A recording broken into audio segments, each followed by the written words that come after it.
Whenever there's a murder, it's the job of detectives to find out who the killer is and how they killed. And often, it's forensic evidence which provides the clues.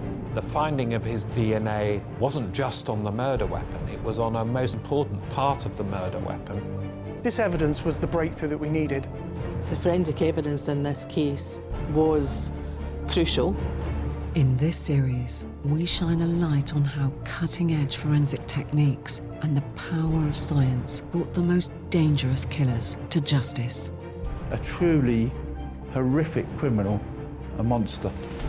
It's a hammer blow. You don't know how you're going to carry on. We'll hear how some of the most disturbing crimes were solved thanks to the tiniest fragments of evidence. He basically said to me, she's in the house, go and find her. The amount of blood that was there indicated that there was a frenzied attack. There was no reasonable explanation for them if that's why he changed his plea. And how even the most forensically aware of killers couldn't beat the experts and hide their crimes. The key thing about having a DNA profile is you've got probably the sharpest tool in the box. I was so elated beforehand. We didn't have the evidence, and all of a sudden, we'd cracked it. In this episode, We uncovered and slightly disturbed 2 bones, which looked very, very much human. a terrible discovery in a remote field where police had been led by a man who no one suspected. Talking to his neighbours beforehand, and they said, he's the wrong man. This isn't the killer. But he had the blood of more than one victim on his hands.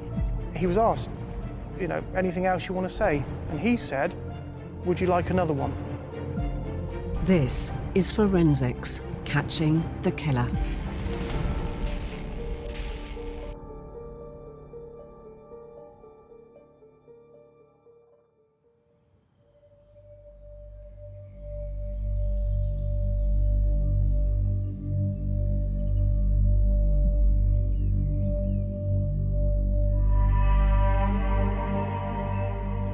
We got to the scene about 8 o'clock from memory, and the SIO, the Senior Investigating Officer, had been given information by an offender or potential offender that a body had been buried in a particular place just inside a field in the plough soil. Back in March 2011, forensic archaeologist Professor John Hunter had been called in by Wiltshire Police to search the corner of a field in this sleepy part of the Cotswolds. Archaeologists are good at looking at changes to the landscape. They're good at identifying where things have been disturbed, where they might have been buried through vegetational change. You can use geophysics, you can use aerial photography, you can use all sorts of fancy techniques. At the end of the day, sometimes you just have to be manual, hands-on, and just remove topsoil to try and find where a buried body might be. Our work really was to try and find where the grave was. If there was a grave, and having found it, should we find it, then excavate it, follow the edges of the grave, recover the body, and recover with it all the evidence that may pertain to the person who put the body in the ground in the first place.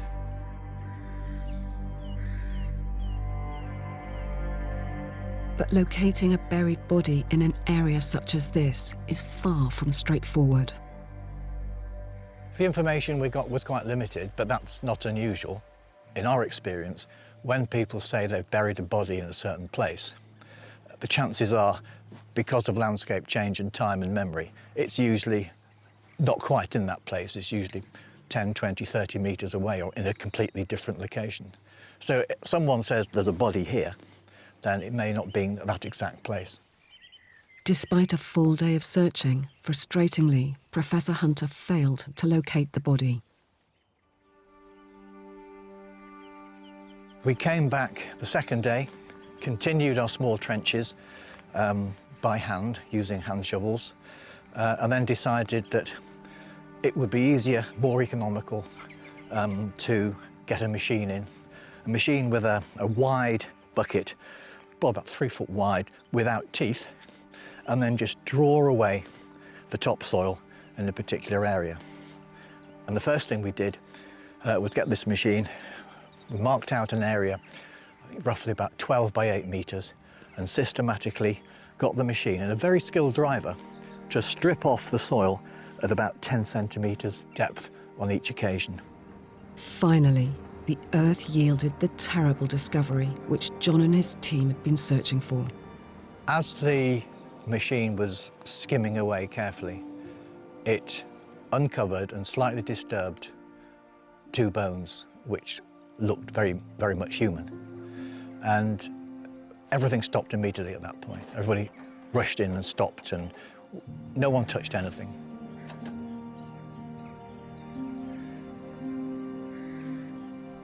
We came in with our small hand trowels, cleared away where the bones had been disturbed. They'd actually been moved from what was eventually the grave. And then we cleared away the loose soil, recording where it was, and then exposed more bones, clearly human, clearly in a fairly well undisturbed anatomy, and gradually, bit by bit, exposed what turned out to be a grave.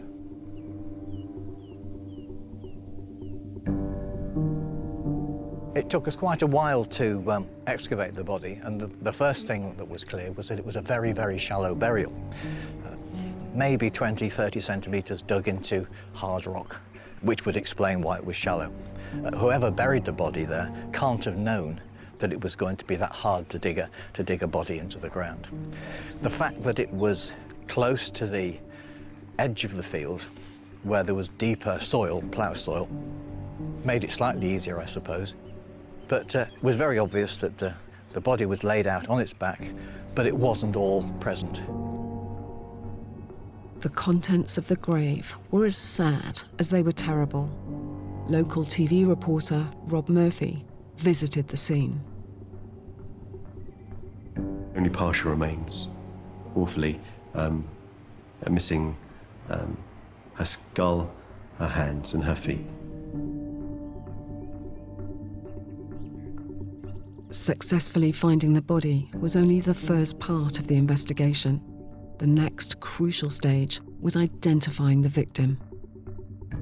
Many people might think, well, you've got the remains there, surely you could just get DNA from the bones. Actually, frankly, isn't that easy to get DNA from bones? You have to go through a whole process. But forensic analysis and scientists looked at it, and they were, fortunately from the investigators' point of view, they were able to get a match because the young woman was on the National DNA database, and her name was Becky Godden-Edwards. And she was on there because she committed a minor crime many, many years before. But because of that, she was on the database. Becky Godden-Edwards had lived in Swindon until her disappearance in 2003, the last time she was seen alive. Now investigators needed to understand why she had been murdered. That quest started with the man who had led them to the field in the first place. His name was Christopher Hallowell, and he was already being held by police for the murder of another young local woman.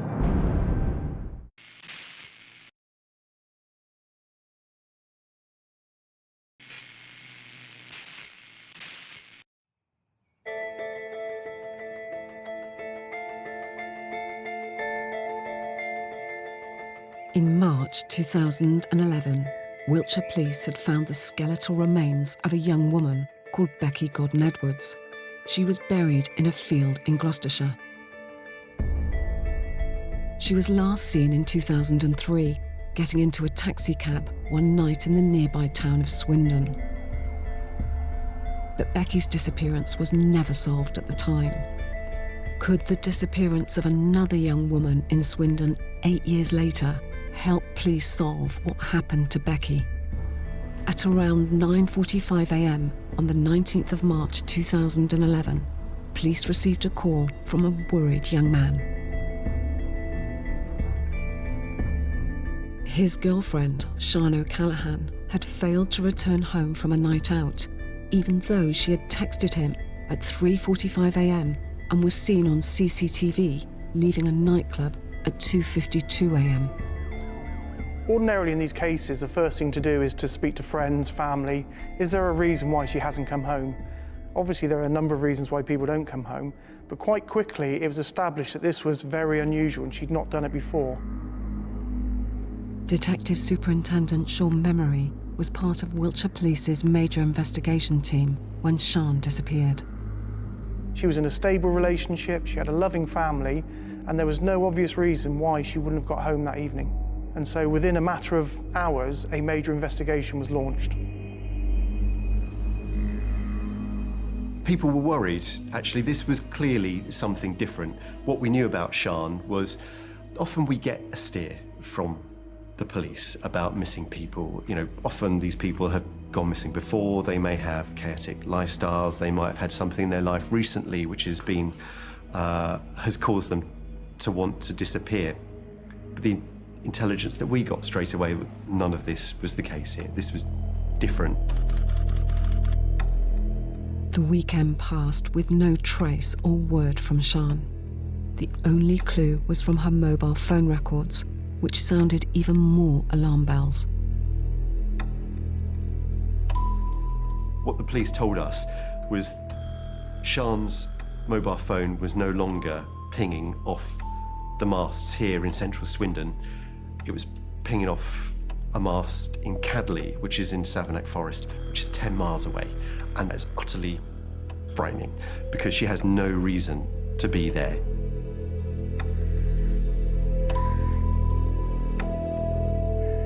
A huge search was launched in that area, with a massive turnout from the community to assist the police. They had people out in horses. They had the police helicopter, heat-seeking helicopter, and some police were there looking. But news grew. And by that afternoon, there were coachloads of people who had been laid on from Swindon to there. There were church groups, there were friends groups, and by that evening, there were many hundreds of people who had been bussed, who either just randomly turned up or had heard about Sian being missing. You know, this had touched this town. And while huge efforts were underway searching through 4,500 acres of forest, back in Swindon, detectives were starting to comb through the town's CCTV records. Footage of Sian leaving the nightclub is found and analysed closely. So as Sian came out of the nightclub, she walked along the street and you could just see in the distance a car slowly pulling up alongside her, but it was out of shot of all cameras. The next shot further up the road, Sian is no longer to be seen.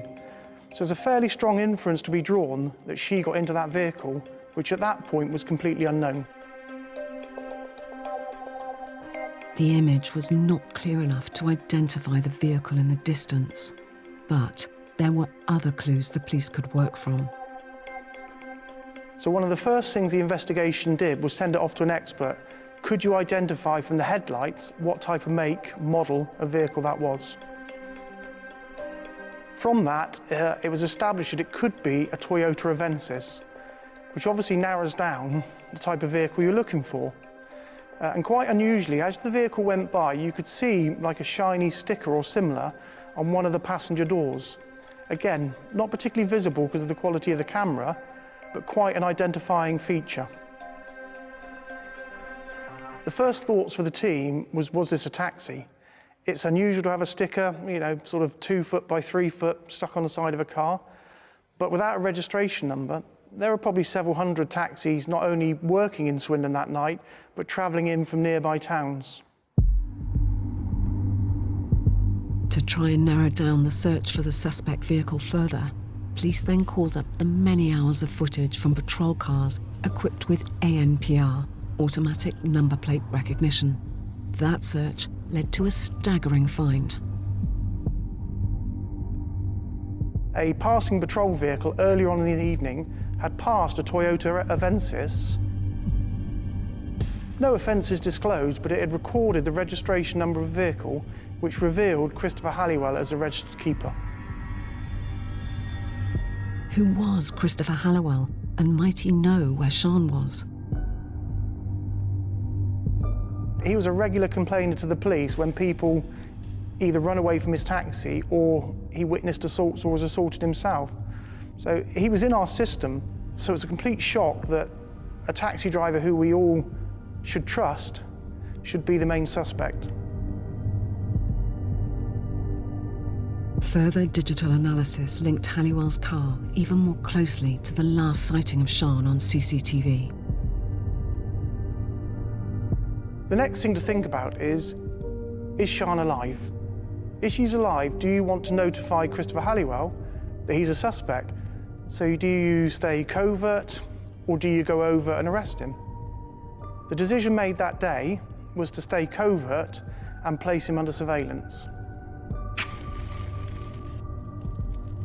In the days that follow, Halliwell is observed burning the taxi-car seat covers and seemingly scouting out remote areas. Then later, he is monitored as he buys a large amount of paracetamol from a pharmacy. So they take the decision to arrest when surveillance team watch him buy suicide levels of tablets on the Thursday morning. That's when they strike and arrest him. We heard that a house in Ashbury Avenue, which is in a very nice suburb of Swindon, was being searched. It was clear that this was the man, he was the prime suspect, and neighbours frankly couldn't believe it. I was there doing a live report for the news that night and talking to his neighbours beforehand, and they said, he's the wrong man. Chris isn't a killer. My car breaks down, he'll fix it for me. He'd drop us to the airport. He takes my daughters to school. You know, a man of trust. And he was the man who was the prime suspect. Time was passing, and so were the chances of finding Sian. So, 5 days after she went missing, and with Halliwell in the hands of detectives, they used special legislation to secure information about her whereabouts. The provisions of the Police and Criminal Evidence Act allow for an urgent interview to take place. And that's allowed to take place if there's, for instance, someone outstanding, a victim that could be saved. So that interview took place in the car park without a solicitor, without access to his rights at the police station. And over a prolonged period, close to 4 hours, Christopher Halliwell made an admission that he had killed Sian O'Callaghan and agreed to take the officers to where he had lain her body overnight. For me, it was most unusual that a murderer is going to make any admissions. Normally, they want to see what evidence you've got. They want to take legal advice. So I think the team were extremely shocked that he was prepared to take them to where Sian was laying. And I guess initially they weren't sure whether that was going to be true or not, but sure enough, he took them to this deposition site in Uffington, stood looking down a bank and pointed to a spot where they could see the body of Sian O'Callaghan.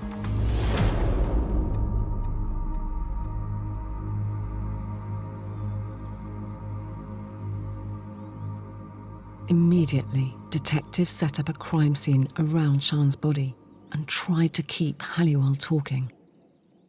At this point, they return to the car. Halliwell is contrite. There's a convoy of police cars behind them. There's a police helicopter above. And Chris Halliwell turns and says, "Would you like another one?"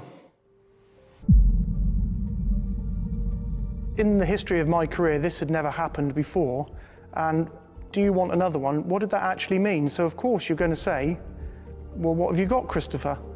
And he said, I killed someone in around 2003, took them to an area, stripped them, buried them in a field, and I'll take you there right now. Halliwell then led the officers to the remote field in nearby Gloucestershire, where forensic archaeologists would unearth the remains of Becky Godden-Edwards. With Halliwell now having admitted to killing 2 women, it would be up to the police to secure a conviction. But that process was about to take a most alarming and worrying turn.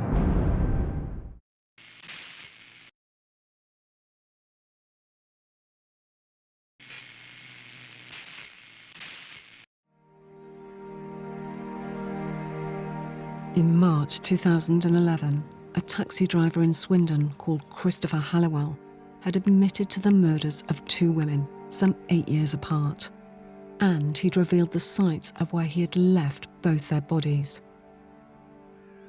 One of them, Sian O'Callaghan, had been missing for a matter of days before the killer showed police where he'd left her. The other woman, Becky Godden-Edwards, had been reported missing 4 years earlier by her mother, Karen. Despite a turbulent and chaotic life in the years leading up to her disappearance, Becky's early childhood had been idyllic.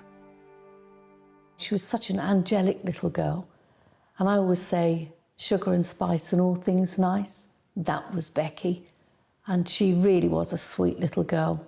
She used to giggle a lot. She always loved nature. She loved animals. And of course, as she grew up, she loved reading. She loved school. She had lots of friends. She was always in the garden. She had a little vegetable patch. When she was 11, she started the big school. That was when her troubles began, because she was bullied. So I removed her from one school, put her into another school, but the bullying continued. Becky started to self-harm and even attempted suicide. She was then given a child psychologist to work with her because they wanted to get to the bottom of it. Oh, it was a terrible time. It was a really awful time. She then wanted to take her exams because obviously it was nearing her exams. She was almost 16. She then had to go into what they called an interim school. So while she was in this interim school, that was when she was introduced to heroin. Becky's drug addiction spiraled out of control despite many attempts at rehab. Then her dependency took a dark turn. I asked her, how do you get these drugs? How do you actually pay for these drugs? I have sex. I said, sex with who? You mean they pay you? She said, well, how else do you think I get it? I said, so you're selling your body for sex? I can't believe it.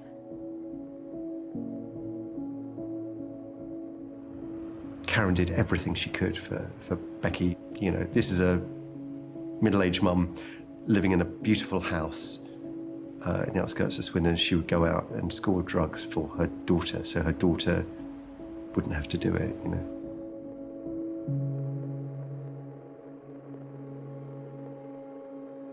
So this is why every time I picked her up and brought her back home, that I would go out and I would buy drugs so that I could give her drugs and she didn't have to sell her body. It's a horrible thought. It's a horrible thought.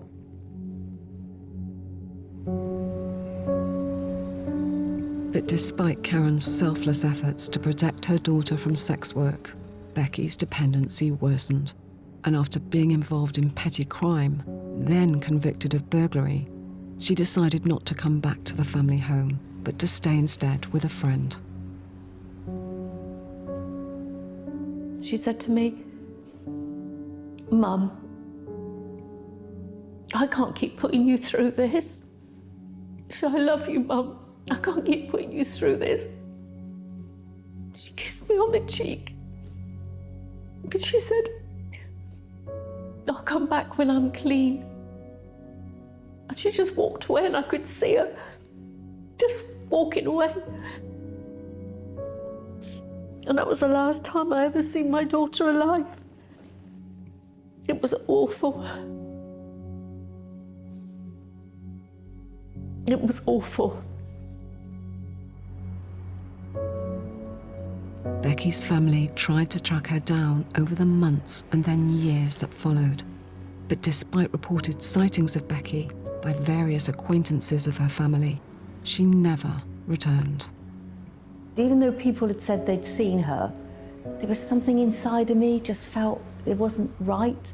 So we went to the police station and asked whether they'd heard anything, because I thought they knew her, You know, she was known to the police, so they would know. They said, no, nothing's been flagged up. And throughout the years that Becky didn't come home, Karen continued to buy Christmas and birthday presents for her daughter, hoping that one year she might turn up to receive them. I didn't want her to feel that she'd been left out. And even my mum used to buy her Christmas presents and a birthday present. We'd write a card out and it started accumulating. So we put them into bin bags and boxes and we'd put them up in the loft. So when she turned up eventually, we could have given them to her and she would know that we hadn't forgot about her because, you know, her lifestyle was so chaotic. But she was still my daughter and I still loved her. And then, after 8 long years of missing her daughter, Karen saw with horror the news that the man who had murdered Sian O'Callaghan had also shown police to the grave of another woman he had killed, and Karen feared the worst. Those fears were confirmed with a visit from police. There were 4 of them stood at the door. And I just said to him, "It's my daughter, isn't it?" And he said, "Yes. Yes, can we come in?" And at that point, I remember just going absolutely hysterical. It was just like somebody just, it was just like a car crash. It was just awful. It was just awful. It's the news that nobody ever wants to hear. And I remember just screaming because I didn't want it to be Becky.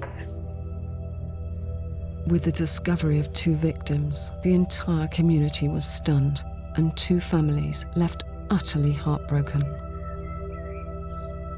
It was now down to pathologists and the use of forensics to piece together how these 2 young women had lost their lives.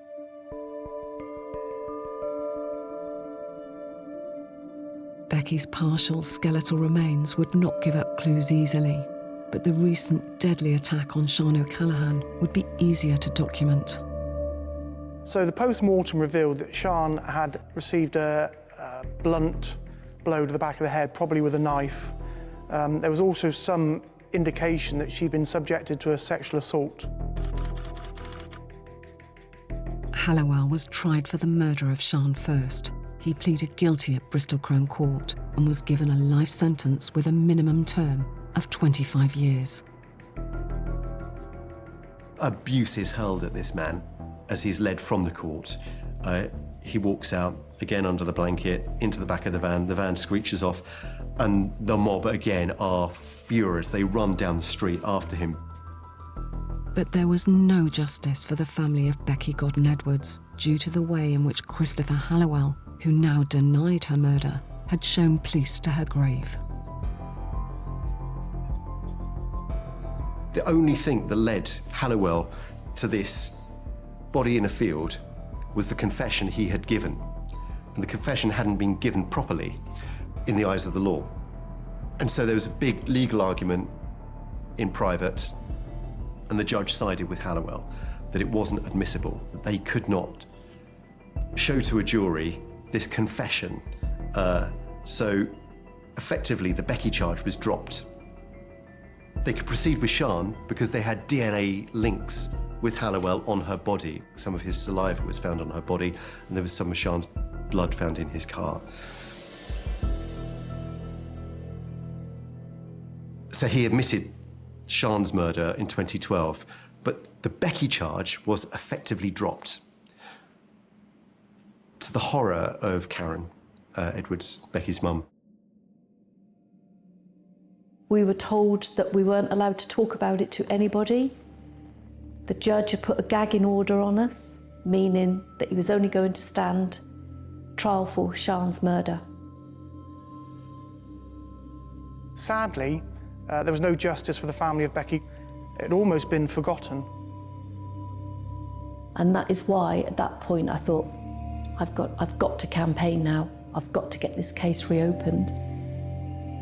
It took 3 years, but Karen's determination paid off, and a new investigation was opened with a renewed hunt for forensic evidence to determine just who had killed Becky.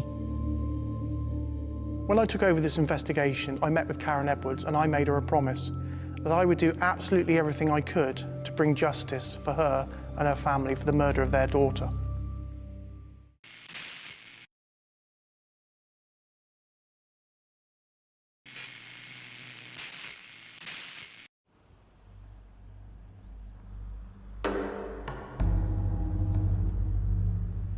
In 2015, killer Christopher Halliwell had been in prison for over 2 years for the murder of Sian O'Callaghan. Now the investigation into the murder of Becky Godden-Edwards had been reopened, and Detective Chief Inspector Sean Memory had been tasked with finding new evidence to convict Halliwell, the man who had previously told police where Becky's body was and who was now denying her murder. In order to be able to use Halliwell's previous conviction of murdering Sian in the trial for the murder of Becky, Sean needed to find similarities in the evidence of both murders and what the killer had done to the bodies. So Christopher Halliwell is allocated a probation officer from Wiltshire as part of his prison rehabilitation, because even though he's sentenced to 25 years, he's still going to want to be released at some point and find some accommodation.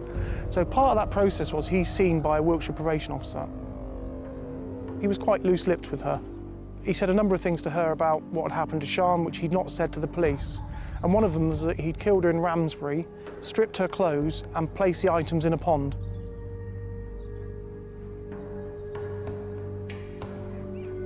So we'd been in Ramsbury and we'd found lots of ponds, and we were driving back into Swindon for a meeting.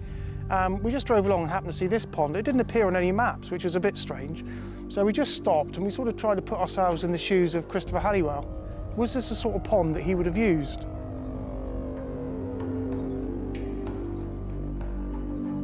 And as the three of us looked into the pond, right before our eyes, an object came to the surface, and we could see the heel of what looked to be a shoe or a boot. When we managed to hook the boot out and we quite clearly realised that that was the boot belonging to Sian, we then conducted a major search of this area.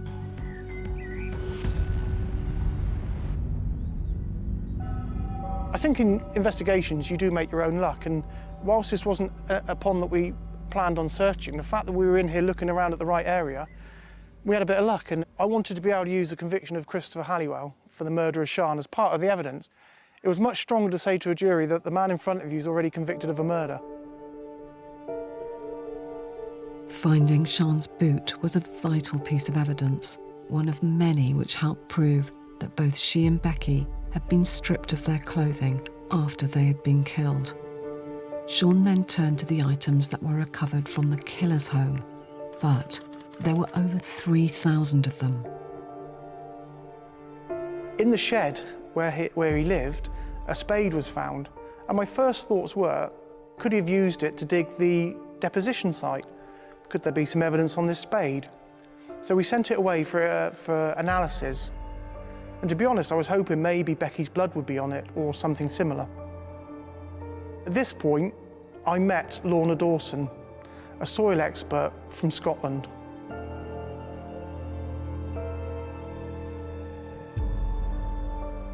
We recovered soil from several spades, a pickaxe, a fork, and pieces of tape that had been adhering to one of the questioned spades.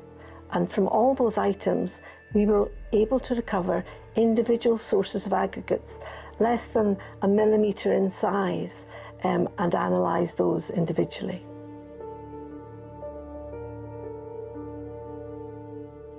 What soil science applied to the criminal justice system does is try to answer the where question. So where could that unknown soil that is on an item have come from?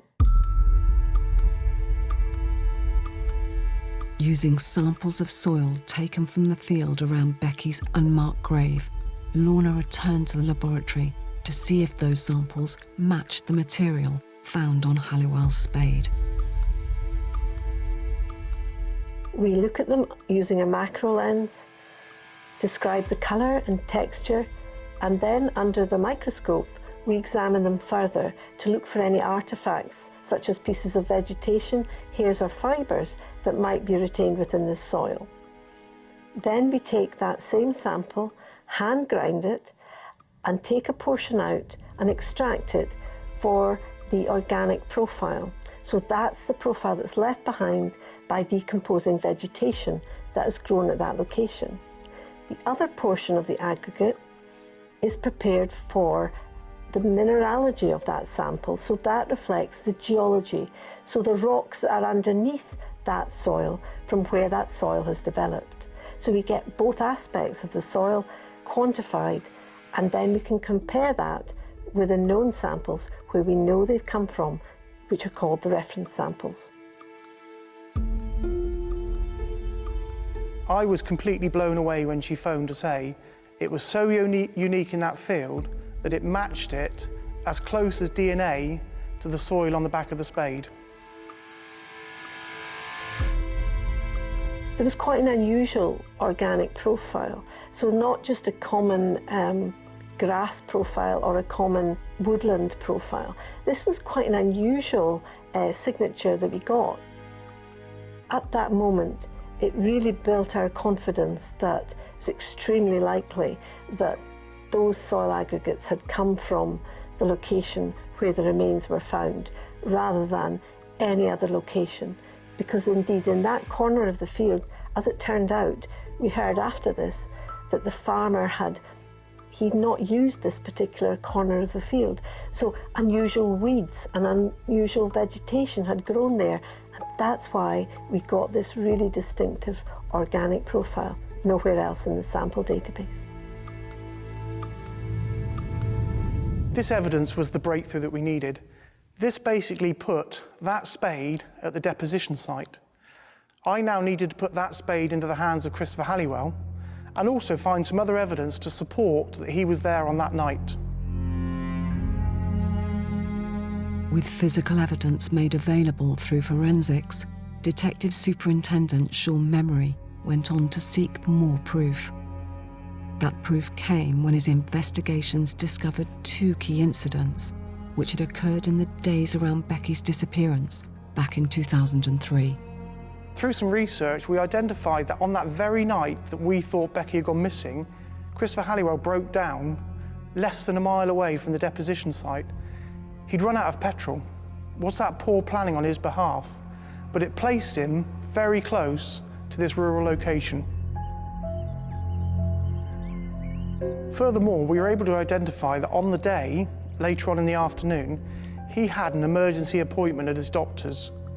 He'd gone there on a non-arranged appointment. He had broken a finger or two on his hand, and he had scratches to his face. The doctor noted that he was highly emotional and didn't have an explanation as to how these injuries had occurred. But what was interesting was Christopher Halliwell had a long history of reporting assaults, criminal damages, what he witnesses as a taxi driver. He did not come forward on this occasion to say how his injuries had occurred. Finally, Sean had the evidence he needed to bring about the trial which Becky's mum Karen had fought so tirelessly for. The Crown Prosecution Service agreed that Halliwell now could stand trial for the second murder of Becky Godden Edwards. So I was really confident that we could get a conviction for this, but I went to see Karen Edwards and said, look, he's been charged. That doesn't mean to say he's been convicted. But for Karen, and indeed all those involved, there were more surprises in store. Well, we thought we were going in the courtroom, but we didn't. And we all sat outside. Next thing we knew, he'd sacked his barristers, and they'd come out and said, he's decided to represent himself. Who does he think he is? The trial was pure drama. Halliwell defending himself, which is unheard of in a murder trial. Christopher Halliwell, I've no doubt, conducted a load of research whilst in prison, accessing books, material about being a lawyer. I'm sure he thought that 30 years in the bar he could do overnight at Crown Court, which actually, again, played to our strengths because as well as he thought he did, he was appalling. He questioned everybody. If you were a witness, he called you. So he called me, and I didn't know what he was going to ask me, but it was a really trivial question. He'd said that he'd picked up some drug dealers, been asked to bury a bag, and he assumed that it was guns and not a body. And he basically asked me whether I thought that was true and was it plausible. For me, that was a really straightforward answer. No and no. Halliwell claimed not to have known Becky at all, but what transpired through the evidence given was he did know Becky, and he knew her very well. There was one of the witnesses who was friends with Becky, and she was called, and she was very brave. She stood in the witness box, and she questioned him, he questioned her, and she said, "You know Becky?" And he said, "I didn't know her." He said, "But you did know her, you were obsessed with her. You used to sit and watch her all the time. You were absolutely obsessed." They had had a relationship that he would offer to pay for her to not go out, working as a sex worker. And the picture painted in court was he was infatuated with Becky. But that was hard. Looking at him, stood there with that smug look on his face, knowing what he had done to my daughter. I couldn't believe it. And now here he was, cross-examining other people, trying to wiggle off the hook, saying that the police had stitched him up, that they'd planted that soil on the spade. He was questioning Lorna Dawson, who is an expert in this field. It was a very strange situation, but thankfully there was a very good judge who kept good control of the trial and indeed had to stop him on several occasions when he was breaching the law in the type of questions that he was asking. It didn't take the jury long to find Christopher Halliwell guilty. I think it was 2 hours. We were surprised it was that long, actually. And he was given a whole life order. There aren't many whole life orders given in the country. I think at the time he was one of 50-odd killers in prison who will never see freedom again. But he's one of them. He's an insignificant man who did something deeply significant twice, at least twice.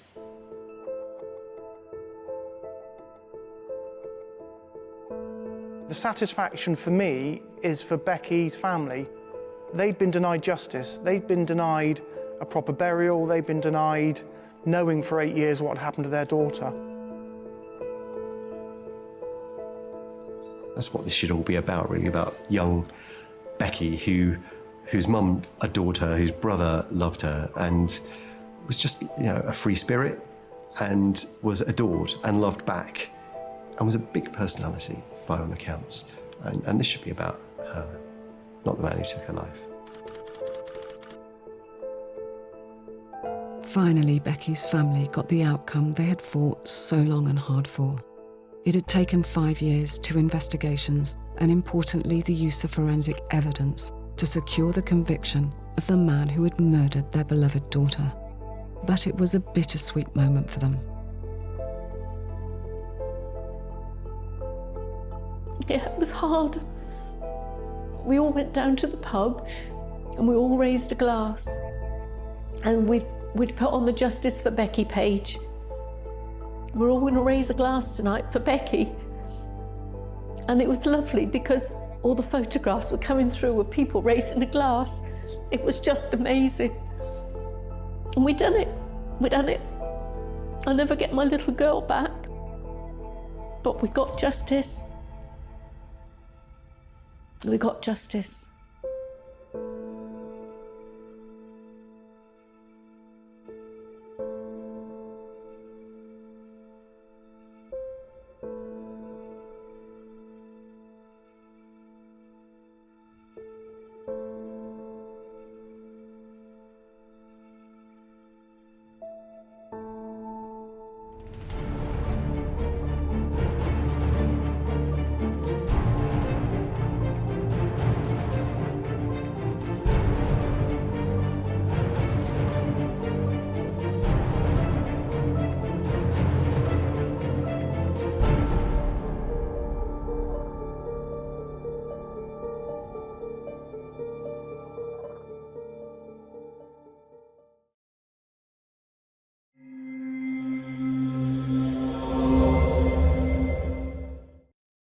If you have been affected by any of the issues raised in this programme, help is available online at sky.com/viewer support.